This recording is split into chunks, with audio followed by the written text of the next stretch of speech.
Bonjour et bienvenue sur plusbellesmaths.com. Aujourd'hui, je suis en compagnie de Corinne Huette. Bonjour Corinne.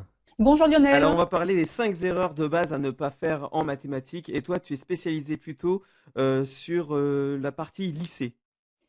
Voilà, exactement, puisque j'enseigne moi-même au lycée depuis quelques années maintenant. Voilà, Corinne Huette, prof de maths, 10 ans dans l'enseignement, créatrice du blog bossemaths.com. Et tu utilises la vidéo pour mieux faire comprendre à tes élèves. Ex- Exactement. Parce que je trouve que c'est un bon moyen pour faire passer des choses. Maintenant que les élèves sont sur Internet, ils peuvent accéder à la vidéo facilement. Corinne, la question que je me pose, c'est est-ce que tu as toujours été bonne en maths? À ton avis? Euh, Moi, je serais tenté de dire oui. Eh ben oui, j'ai toujours été bonne en maths, plutôt douée au collège, un petit peu moins au lycée, mais je restais quand même d'un bon niveau. Et j'ai fini par avoir mon bac S avec 18 en maths, donc c'est quand même pas mal. D'accord, donc elle se la raconte. Non, je plaisante. Mais en fait, tu as compris tout de suite le mécanisme, tu as tout de suite compris qu'il y avait des règles, qu'il y avait juste des règles à respecter, il n'y avait pas à aller chercher plus loin. Ouais, écoute, pour moi, c'était quelque chose qui venait naturellement et en même temps, j'aimais beaucoup ça, donc ça aide aussi à comprendre, hein. Mais c'est vrai que j'ai toujours aimé ça et j'ai toujours réussi à faire ce qu'on me demandait, donc d'où mes bonnes notes en maths. Et puis j'essaie maintenant de reproduire ça pour mes élèves. Alors à quel moment on sait qu'on progresse en mathématiques? Est-ce que c'est lorsqu'on on a un point supplémentaire ou est-ce que c'est parce qu'on comprend de plus en plus la logique? Je pense les deux. Alors évidemment, quand tu as des meilleures notes, tu te dis bien, c'est super, je progresse, mais quand même, tu le ressens au niveau de la compréhension. Quand tu lis les choses, tu dis, ah oui, mais ça, j'avais pas compris ça il y a 6 mois de ça, maintenant j'ai compris. Ça fonctionne un petit peu par déclic, j'ai Oui, parce que l'impression. si jamais on fait un exercice et on y arrive sans vraiment le comprendre, juste parce que c'est un automatisme, c'est pas Oui, voilà, vraiment ça. comme ça qu'on peut voir qu'on progresse. Oui, voilà, ça n'a pas trop d'intérêt, quoi. On voit vraiment quand on progresse, quand on arrive à comprendre une question dans un problème qui est un peu difficile et qu'on se dit, ah ben là, je sais qu'il faut que j'utilise ça. Tout élève, peu importe son niveau, peut progresser. Ah, Voilà. ça On c'est peut bien. avoir 5 de moyenne et pour réussir à progresser en maths, il faut pour ça évidemment travailler et rester motivé pour pouvoir atteindre son objectif de progression. Alors pour ça, tu as créé donc le blog bossemaths.com. C'est venu de quoi cette idée? Mais en fait, c'est venu suite à une demande un peu importante de cours particuliers que me faisaient beaucoup de parents. Et en fait, je ne pouvais pas accepter toutes les demandes. Donc, je me suis dit comment est-ce que je pourrais créer quelque chose pour aider le maximum d'élèves. Alors Corinne, tu as prévu un test en fait sur ton blog, c'est ça? C'est un test, Voilà, tout c'est à un fait. Un petit quiz, quiz de maths. c'est un quiz de maths. Alors ça ressemble à ça, hein? Voilà, il y a quatre questions de calcul. Oui, Alors, c'est de niveau, je dirais de niveau collège, hein. C'est ouais, pour permettre à l'élève de faire un petit peu un bilan de ce qu'il sait pas. d'accord. Évidemment, j'ai pas tendu des pièges parce que c'est pas le but, mais justement, j'ai essayé de résumer un petit peu les erreurs que les élèves font le plus souvent dans le questionnaire. Là, on a quatre questions avec des choix multiples par rapport à la réponse à la première question. Voilà, La deuxième aussi, là, on a plutôt une fraction. oui, exactement, oui. Une opération simple, mais sous forme de fraction, enfin qui a l'air simple. C'est ça? Ça a l'air simple comme ça, et Ouais. je pense qu'on a quand même souvent beaucoup de surprises, de mauvaises surprises malheureusement. Et ensuite, bon, question 3 bon, 2x égale 0 pour solution. Alors voilà, là, c'est aussi un peu, un peu compliqué. Enfin, en tout cas, pour moi, c'est un peu compliqué. Donc ici, il y a le Ouais, résultat du pour quiz, toi c'est compliqué. c'est-à-dire que les gens mettent leur adresse ici et Oui, ils reçoivent voilà, pour accéder directement les ce qu'il réponses faut. du quiz, exactement. D'accord, moi, je comprends. Exactement. Je comprends bien. Alors, par rapport à ce quiz, tu dis que tu avais fait en sorte de répertorier les erreurs. Et toi, tu en as vu 5 erreurs. Oui, ce sont 5 erreurs que je vois le plus fréquemment dans les copies, alors que l'élève sont en seconde, en première ou en terminale. On les voit tout le temps. Alors, il n'y a Alors, pas que moi, hein, mes collègues, professeurs également. Donc, j'ai essayé de les résumer dans une vidéo que j'offre aux abonnés du blog. et qu'est-ce qui fait qu'on fait ces erreurs alors? Je pense qu'en fait, l'élève fait ses erreurs parce qu'il veut répondre avec la réponse qui lui paraît le plus naturelle. Par exemple, quand je lui dis de calculer x plus 3, le tout au carré, pour lui, le plus naturel, ce sera de faire x au carré plus 3 au carré. Oui, alors Alors que... que ça, c'est faux. D'accord. Alors que là, on est peut-être dans des identités remarquables ou des choses comme ça, ou la Voilà, donc distributivité, c'est quoi en fait, hein?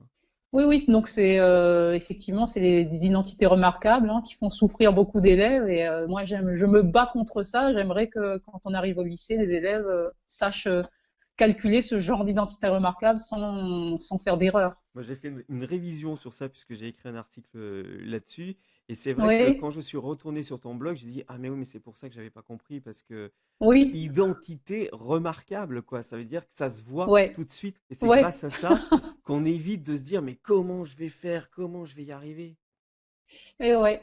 Et pour te dire, hein, ce matin encore, j'avais reçu un email d'une élève qui me demandait est-ce que mon calcul est correct et elle faisait encore cette erreur d'identité remarquable, quoi. C'est Ça, super fréquent, est-ce quoi. que ça date du collège? Depuis quand on fait ces erreurs? Alors, je pense que quand ils les font au collège, bon, bah, ils apprennent les techniques, etc. Donc, ils arrivent à peu près à ne pas les faire. Et puis, ils se passent les vacances scolaires avant d'arriver au lycée. Et on révise Et pas. là, ils oublient tout. C'est ça. Voilà, ils oublient tout. Et bon, bah, nous, en début de seconde, on essaie en tout cas, moi, j'essaie de remettre un petit peu tout ça sur pied pour pouvoir avoir de bonnes bases pour la seconde. Alors, ils oublient tout. Ma transition est tout trouvée, justement, parce que les révisions, c'est toujours important. Mais le problème, c'est le programme. Il faut toujours boucler le programme, en fait. Comment est-ce que toi, tu Ouais. gères le fait de boucler le programme d'un côté et le fait que certains élèves galèrent encore dans certaines notions très importantes pour la suite? Ouais, alors ça, c'est un vrai problème que tu soulèves. Alors, en fait, moi, ce que j'essaie de faire, c'est en seconde, d'aider au maximum les élèves qui ont du mal, sans oublier évidemment les bons élèves qui ont besoin de choses pour progresser également. Donc là, en seconde, je t'avouerai que je ne finis pas forcément le programme. Je fais Oh! évidemment tout ce qu'il faut pour qu'ils aient le matériel pour la suite, mais je ne finis pas toujours le programme puisque j'essaie vraiment d'aider les plus faibles. Par contre, en première S, par exemple, bah, je me dois de finir le programme puisque bah, ils en ont besoin ensuite pour la terminale S. Voilà, les professeurs de terminale S n'ont pas le temps de revoir tout ce qui n'a pas été fait en première. Donc, malheureusement, je suis obligée de faire ce qu'il faut en première S. Et bah, évidemment, j'essaie d'aider les élèves les plus faibles, mais bon, ça demande un peu plus de travail. C'est un peu compliqué. Parce que la notion de programme, il y a deux choses que moi je vais distinguer. Il y a le fait d'avancer au cours de l'année. Et dans le Oui. programme, on dit il faut faire ça, il faut faire ça, il faut faire ça. Mais il y a aussi les notions qui sont dans le programme. En fait, est-ce que le problème, c'est pas ça justement, c'est que les notions sont dissociées du programme? En fait, moi, ce que je fais, c'est parce que je sais que je vais pas forcément avoir le temps de finir le programme, j'essaie de sélectionner le plus important pour la suite, pour pouvoir gagner un peu de temps pour faire autre chose pendant l'année scolaire, quoi. Alors, le programme, on peut dire que sur ton blog, tu reprends la plupart des notions importantes. J'essaie. Alors, le blog est, on va dire, récent puisqu'il a à peu près un an d'ancienneté. Oui. Donc, moi, ce que j'essaie, c'est de balayer tout le programme scolaire, de la seconde à la terminale, que ce soit S ou ES. Pour le moment, je crois que j'ai à peu près une cinquantaine de vidéos. Ça prend du temps, donc j'essaie vraiment d'axer mes vidéos sur ce qui est essentiel au lycée. Voilà, là on voit que tu as une partie algorithmique, et je connaissais même pas. C'est quoi? C'est Voilà, les algorithmes, c'est voilà. ça? Voilà, donc ça c'est un peu nouveau dans le programme scolaire depuis 4-5 ans. Ah, Donc nous, professeurs de maths, nous nous devons de donner des concepts algorithmiques aux élèves. Donc ça commence dès la seconde. Et c'est vrai que c'est pas facile. Donc bah, je propose quelques petites vidéos pour aider ces élèves. et ça c'est à cause de, par exemple, l'explosion de Google, l'explosion des smartphones, etc., qui se servent entre autres des algorithmes, et de Facebook aussi, qui se sert des Voilà, algorithmes. c'est une des raisons. Il y a d'autres raisons, hein. Donc, je ne sais pas si tu es au courant, mais la géométrie est en train d'un peu disparaître des programmes scolaires Ah, et tout ce qui est probabilité, statistique et algorithmique prend la place. Alors pourquoi? Parce qu'en fait, on essaie de se copier un petit peu sur tout ce qui se fait en Europe. ah, uniquement à cause de ça. Enfin, pas uniquement, hein, c'est aussi parce que, bah, évidemment, tout ce qui est explosion, Internet, informatique et tout, ça prend de plus en plus d'espace. Donc, évidemment, on essaie d'orienter les programmes scolaires vers ça aussi. Alors c'est intéressant parce que toi, ça te chagrine pas un petit peu quand on laisse tomber les statistiques et la géométrie? Alors, on laisse pas tomber les statistiques, justement, on en fait plus des Ah, statistiques, on hein, en c'est fait ce que plus, j'essaie de pardon. te dire. Oui, alors moi, ce qui me chagrine, oui, c'est de laisser un petit peu tomber la géométrie et faire plus d'informatique, parce que moi, je suis pas non plus spécialiste en informatique, donc je me forme hein, pour être bonne en face des élèves, pour leur apprendre des choses de manière correcte. Mais voilà, quelque part, on est un petit peu obligé de le faire, puisque ces élèves-là, ensuite, ils vont faire des études d'informatique aussi, donc ils doivent avoir un certain bagage. Alors moi, ça me chagrine un petit peu quand même cette histoire de géométrie parce qu'il va y avoir des lacunes forcément. Bah après, il faut que après le lycée, les études post-bac s'adaptent à ça, tout simplement. Hein. Donc je sais pas où ça en est actuellement, mais j'imagine que eux aussi vont exiger moins de géométrie dans leur programme. Et c'est vrai que quand tu regardes les programmes actuellement, tu as de la géométrie dans l'espace, par exemple en seconde. Et par exemple en première S, il y en a plus du tout. Donc, Voilà, ils en font un petit peu en terminale S. mais au collège, c'est toujours d'actualité. Voilà, c'est au collège, je pense que rien n'a changé au niveau géométrie. Ils font toujours les théorèmes de Pythagore, de Thalès, les volumes, les aires. Les techniques la pédagogie a changé un petit peu dans les classes? Tu parles de la manière d'enseigner des Oui, professeurs? oui, Bah écoute, moi je suis encore une jeune professeure, hein, puisque tu l'as dit, j'ai à peu près 10 ans d'ancienneté hein, dans ouais, le métier. ouais. Mais c'est vrai que quand j'entends mes collègues professeurs plus âgés, ils trouvent que les élèves ont changé, donc forcément ils adaptent leur pédagogie en fonction de ça. Hein. Donc la chose la plus remarquable qui a changé actuellement, c'est que les élèves travaillent beaucoup moins qu'avant. Ah, Donc effectivement, on doit adapter tout ça, on doit adapter notre manière d'enseigner à ça. ils travaillent moins parce qu'ils comprennent moins. Je pense qu'ils travaillent moins parce que ils sont de plus en plus tentés par d'autres distractions à côté, hein, qu'on n'avait pas nous à l'époque. Hein. Moi à l'époque, j'avais pas de téléphone portable, par exemple, quand j'étais au lycée, j'avais pas d'ordinateur forcément, pas d'internet. Donc il y a beaucoup de plus de tentations et c'est vrai que c'est un peu dommage parce que nous, quand ils arrivent au lycée, qu'on leur dit il faut travailler, bah, ils sont un peu perdus hein, parce que finalement ils ont pris des mauvaises habitudes, ils n'ont pas réussi à travailler comme il fallait ou pas en tout cas suffisamment au collège et au lycée parfois certains prennent une grosse douche froide. Ouais, j'imagine. Alors on va essayer d'aider tout le monde en allant sur ton blog, hein, de toute façon, bosstemat.com, Bien sûr, puisque c'est une distraction Internet, mais c'est une distraction qui permet aussi d'améliorer son niveau scolaire, en mathématiques entre autres, mais dans d'autres matières, puisqu'il y a des blogs qui sont sur l'orthographe, sur la grammaire. D'ailleurs, il faudrait que j'aille faire un petit bien tour. sûr. Est-ce que tu aurais trois ingrédients de ta recette pour progresser en mathématiques? Trois ingrédients essentiels qui, pour toi, ça va faire la différence avec les autres. Allez, on y va. Je Premier pense que ingrédient. si un élève, allez, je pense que si un élève veut vraiment progresser, la première chose qu'il doit faire, c'est essayer de combler tout ce qu'il n'a pas vu, tout ce qu'il n'a pas réussi à comprendre avant.